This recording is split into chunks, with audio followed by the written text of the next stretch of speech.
Quel est le meilleur site internet pour identifier les ventes à venir? Salut à toi, ici Jean-Pierre d'Enchères Immo Club, ton expert dans les ventes aux enchères immobilières judiciaires.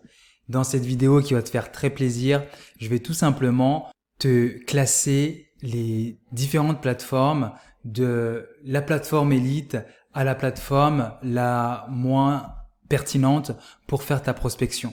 Donc je pense que c'est un sujet extrêmement important. Tu dois absolument voir cette vidéo parce que tout simplement, si tu ne sais pas où te renseigner pour identifier les ventes à venir dans ta région, il est fort probable que tu feras pas des bonnes affaires. Donc, avant de rentrer dans le vif du sujet, j'aimerais faire une courte parenthèse par rapport à un événement qui a eu lieu dernièrement.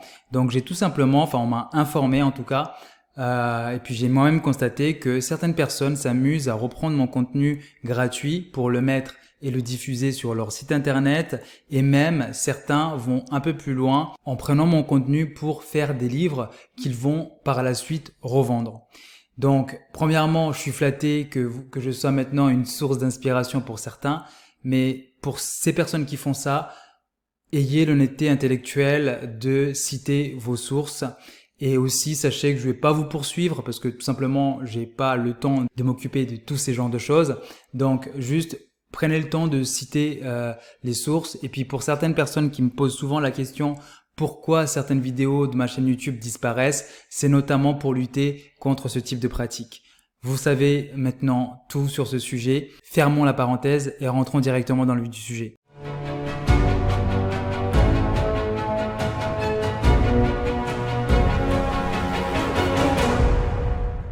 Avant de commencer le classement des différentes plateformes, je tenais à faire deux disclaimers. Premièrement, c'est que je n'ai aucun sponsor auprès de ces différentes plateformes. Et deuxièmement, c'est que le classement que je le fais en fonction de ma zone de prospection. Il est possible que dans ta zone de prospection, le classement peut varier et que dans certaines zones de prospection, une plateforme peut avoir beaucoup plus de biens listés que dans une autre zone de prospection. Donc, regarde ce classement et à la fin, il faut toujours garder un esprit critique par rapport à ce que je dis.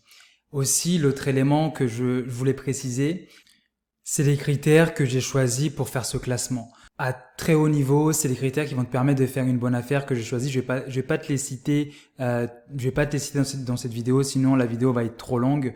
Mais tu t'en doutes, c'est l'exhaustivité des annonces, c'est également la capacité d'une plateforme à lister en fait les ventes passées, etc., etc.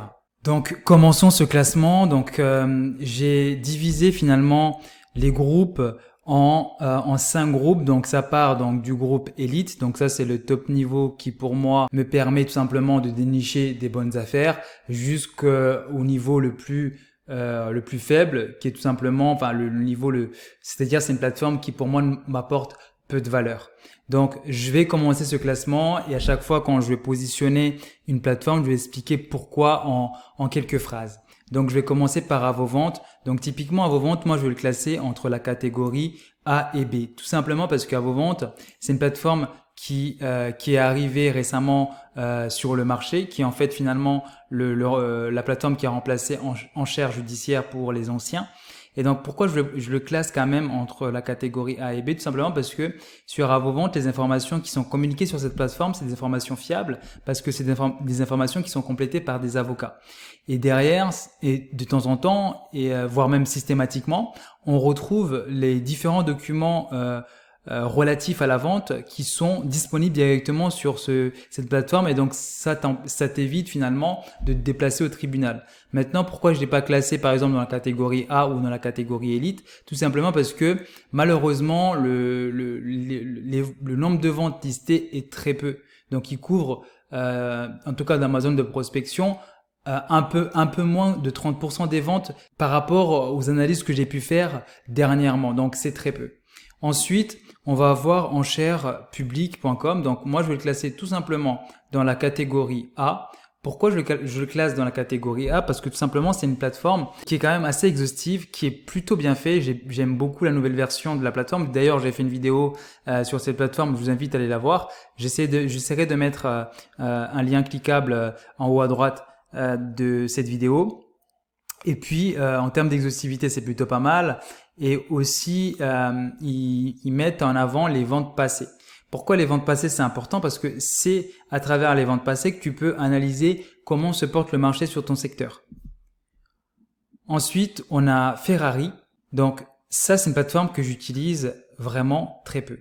Donc, là-dessus, le peu de temps que je vais sur cette plateforme, c'est juste pour m'assurer que la plateforme n'a pas mis à jour ses processus qui permettent de collecter les différentes ventes à venir et voir s'il y a eu de l'amélioration. Sinon, honnêtement, c'est une plateforme que j'utilise très peu parce que tout simplement, les informations que je trouve sur Ferrari, je les trouve également sur d'autres plateformes et en plus grande quantité avec une qualité un peu plus supérieure, je dirais. Ensuite, il y a Info Enchères, pareil. Ça, c'est une plateforme que j'utilisais au tout début quand il n'y avait pas d'autres plateformes. Donc, c'est une plateforme qui est assez ancienne, qui continue à diffuser des annonces. Mais par contre, je sais que certaines personnes qui sont notamment dans la formation avancée disent que sur cette plateforme, en fonction de différents secteurs, il peut y avoir des annonces qu'on ne retrouve pas sur d'autres sites. Donc, à vous de voir, à vous de prospecter par rapport à votre secteur. Ensuite, il y a la plateforme qui est toute nouvelle, qui est la plateforme enchères.fr, donc qui est toute nouvelle. Donc je pense que la plupart des gens connaissent pas cette plateforme. Ils essayent quand même. Donc c'est pour moi, je considère ça comme un agrégateur des différentes plateformes. Et donc tout simplement ça va venir aller collecter dans les différentes plateformes les différentes ventes et ils vont les diffuser sur la plateforme. Elle est plutôt bien faite. Si ils vont jusqu'au bout de leurs idées, je pense que ça pourrait donner une plateforme qui est assez intéressante. Mais malheureusement pour le moment, ils souffrent en fait du fait que il y a quelques bugs sur la plateforme et aussi les ventes qui sont listées, malheureusement, ce n'est pas exhaustif. Donc je vais classer ça dans le groupe C. Ensuite, il y a la plateforme mystère. Donc cette plateforme-là, je vais la révéler un peu plus tard dans une autre vidéo. Pour moi, c'est une plateforme que je vais placer tout de suite au niveau élite. Parce que c'est une plateforme qui paye pas de mine, mais quand on sait l'utiliser correctement, on arrive à attirer beaucoup d'informations, même plus d'informations que dans certaines plateformes payantes. Ensuite, il y a les petites affiches. Donc les petites affiches, c'est également c'est assez vieux comme plateforme. Ça existe depuis longtemps. Pareil, je vais le classer. Disons qu'il y a un peu plus d'annonces que sur Ferrari Info Enchères, mais c'est une plateforme que j'utilise très peu également. Donc je vais la mettre dans le groupe C. Ensuite, on a Licitor. Donc pour moi, Licitor, en déplaise à certains, avant je l'aurais classé dans le groupe A, maintenant je la classe dans la catégorie élite.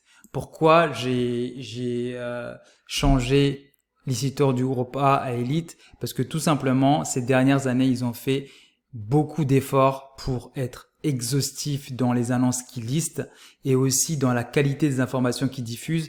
Et j'ai même vu dernièrement qu'ils ont maintenant attaché les documents de vente directement au niveau des annonces. Donc, ils sont en train de faire un peu comme à vos ventes. Mais bon, c'est une vente sur 10, mais on voit que il y a une vision de toujours faire mieux.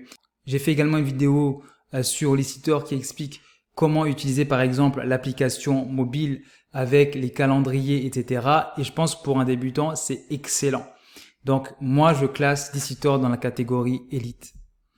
Ensuite, il y a Tribuca, pareil, je vais pas en dire plus parce que j'utilise extrêmement peu cette plateforme. C'est tout simplement des gens qui m'en parlent, mais j'ai été voir la plateforme. Dans mon cas, je ne trouve rien d'exceptionnel. Les annonces que je trouve sur Tribuca, je les retrouve par exemple sur Licitor ou en Enchères Publiques, donc j'ai pas d'intérêt à aller là-bas. Ensuite, la dernière plateforme que je vais positionner, c'est Vench. Donc moi, je vais la classer dans la catégorie A. Entre A et B, je dirais. Je vais la classer entre A et B. Tout simplement parce que, premièrement, c'est une plateforme qui est payante.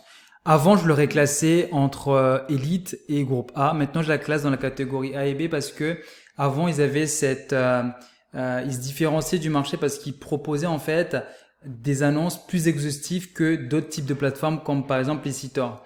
Maintenant, Licitor s'est tellement amélioré que honnêtement, on retrouve, en tout cas dans mon secteur personnellement, on retrouve les mêmes annonces que sur Venge. Donc, il n'y a plus d'intérêt à payer pour accéder à ces annonces-là. Mais peut-être dans d'autres secteurs, ça peut être différent. Puis là, je suis quand même un peu dur avec Venge. Je vais quand même classer Venge dans la catégorie A, au même niveau qu'Enchères Publiques, parce que quand même, ils ont la fonctionnalité de pour les ventes passées. Ils essaient quand même d'être exhaustifs, en tout cas ils essayent, je dirais, sur les ventes qui ont déjà eu lieu, et pour analyser un marché, ça peut être un élément qui est excellent. Vous connaissez maintenant mon classement. Dites-moi dans les commentaires si vous êtes d'accord avec ce classement. Si j'ai oublié, effectivement, un point que j'ai oublié de mentionner, j'ai pas mis toutes les plateformes. Il y a des plateformes qui sont très spécifiques à certaines régions. Parce qu'il y a certaines régions, ça je vous l'apprends si vous ne le savez pas, certaines régions qui font des ventes aux enchères judiciaires, mais ces annonces ne se retrouvent ils se retrouvent sur aucun de ces sites. Je dirais, c'est un peu un marché particulier que des gens se sont spécialisés sur ce marché. J'en parle un peu plus dans le détail dans ma formation avancée. Donc si vous voulez aller plus loin là-dessus, n'hésitez pas à rejoindre la formation, mais je ne vais pas en parler sur cette vidéo parce que ça va faire tout simplement trop long. Donc voilà, si vous avez aimé la vidéo, likez, partagez et surtout n'oubliez pas de vous abonner.